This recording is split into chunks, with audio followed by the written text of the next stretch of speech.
Құдай сіздерді жарылқасын. Құдайдың құдіреті күшті күші сіздің бойыңызда болсын. Аумин. Бауырластар, Құдай ол сізді сүйеді. Құдайдың жарылқау кітабында, киелі кітапта, Матайдың 2-ші тарау 1-ші аятында жазылып тұр. Иса Иродтың патшалық құрған заманында Яхуда аймағында Бетлехем қаласына дүниеге келді. Біраздан кейін Иерусалимге шығыс өлкесінен жұлдыз санаушы ғұламалар сапарлап келді.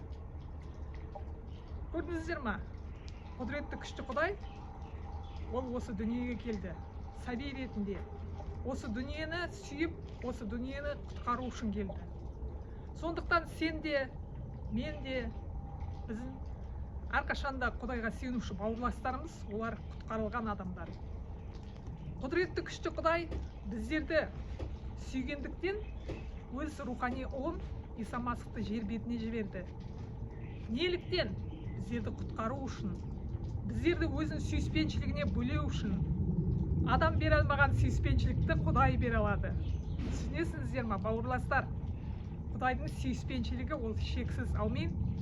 Осы дүниеге келіп, біздерді құтқару үшін, біздерге жаңа өмір беру үшін, біздерге мәңгілік өмір беру үшін келді құдіретті күшті Құдай. Көрдіңіздер ма?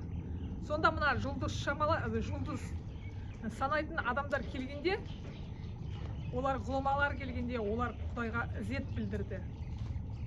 Біздер де әрқашанда өзіміздің Құдайға берілген сүйіспеншілігімізбен, Құдайға берілген жүректерімізбен ізет білдірейік әрқашанда. Құдайды құрметтейік, Құдайдың сөзін құрметтейік. Өйткені Құдайдың сөзі ол Құдайдың өзі. Құдайдың сөзі, егерде біздерге сенің денен саулықты, сен саулыққан адамсың, сені мен саулықтырдым, сені Исаның киелі қаны саулықтырды десе, уәде берсе осы киелі кітапта, біздер сол саулыққа сенуіміз керек. Аумин. Біздер қуануымыз керек. Өйткені осы жер бетіне біздің иеміз, жаратушы иеміз туылды.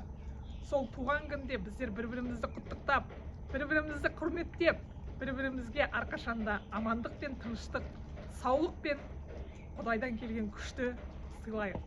Құдай сіздерді жарылқасын. Құдайдың құдіретті күші сіздің бойыңызда болсын. Сіздерді осы мерекемен, осы мейраммен, Исаның туылған мейрамымен құттықтаймыз. Исаның атынан аумин.